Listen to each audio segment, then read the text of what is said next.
Well, unfortunately for the Indiana Hoosiers, they are not participating in the March Madness tournament that just got going today. But that does give us a chance to look back at the season now, kind of put a bow on things. They're getting ready to move into the Darren DeVries era, and Indiana fans are probably excited about that a little bit. There's some questions. I don't know if cautious is the word, but we will turn our page to that at some point. But for now, we are going to look back on the season and kind of give some player grades and some player breakdowns. So, Todd, Mackenzie Mgbako, I think coming into the season was expected to be one of the top players on the team. I think sometimes he was that.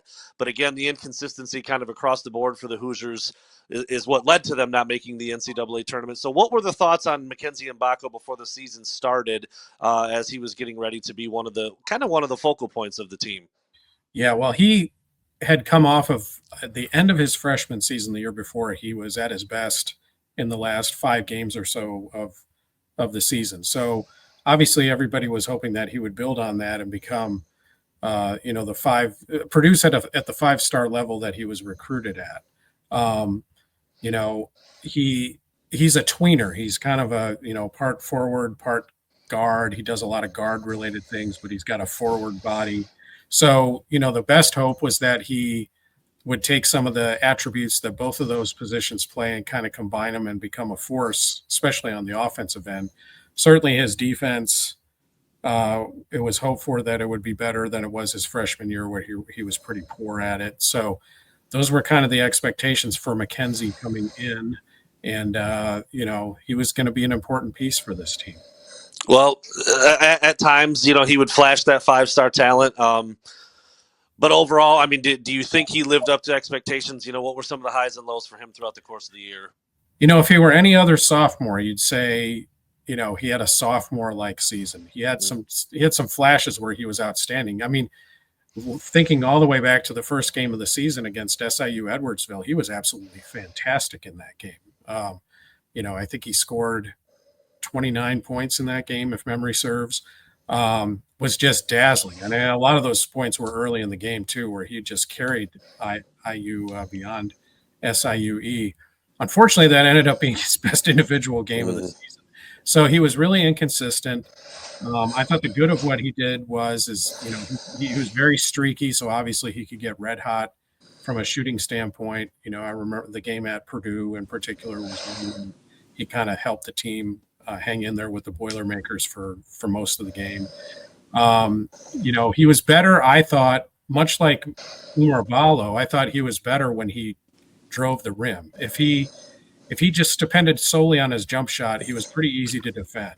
So about middle of the Big Ten season, they started getting him more driving to the rim a little bit, which does 2 things. It puts pressure on the defense. He can make that shot. And he's a great free throw shooter. So if he can draw fouls, he can take advantage of that major part of his game. I mean, Indiana won the game at Michigan State partly because they were smart enough to put Mackenzie Mgbako at the line. So those were some things that he did do. On the other side of the coin, like I said, very, very streaky. I mean, there were other games where he did nothing. And Indiana couldn't afford for him to be doing nothing. So, I think back the game at Iowa where he picked up 2 fouls in the first minute of the game, basically rendered himself useless. That was the most extreme example, but it wasn't the only time it happened.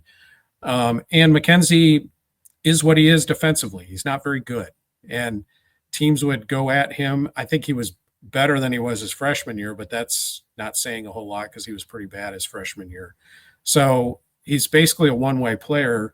They would have to take him out sometimes when they were protecting leads because they didn't want him out there as a defensive liability. So that's a big flaw in his game that whether he sticks around at Indiana or not, or goes eventually to the pros, he's going to have to work on that. That one-way kind of player, those players are easy to find. He needs to make himself a little bit more into a 2-way player. It's got to be that's got to be a little bit tough to deal with. I mean, he's got great length, great size, solid athleticism. So to fall short a little bit as a defender, I'm sure could get a little frustrating. Because of that, the grade that you give him overall for the season is what? Yeah, well, like I said, when he was good, he was really good. When he was bad, he could be really bad. Indiana needed him to be good more often. So, these days, it used to be you'd give underclassmen a little bit of of a past in some ways, but the game has changed. You got to produce right out of the bat. I give Mgbako a C+.